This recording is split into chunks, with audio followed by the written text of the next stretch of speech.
Когда современные абхазы, когда я встречаю кого-то, и они говорят, мы язычники на каких-нибудь похоронах, да, я говорю, ну так берите бычью шкуру, заворачивайте туда, значит, человека, покойника вашего, вешайте на деревья. Католические миссионеры, например, Арканджело Ламберти, пишут, что абхазы внешне христиане, но у них христианство ни в чем другом не заметно.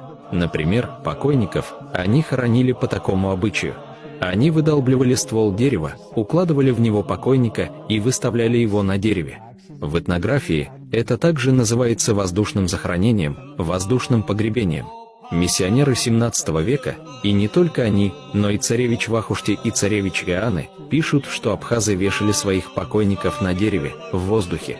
А иногда они заворачивали покойника в бурку и так вешали на дереве. Для абхазов обряд воздушного погребения был характерен в 17-18 веках.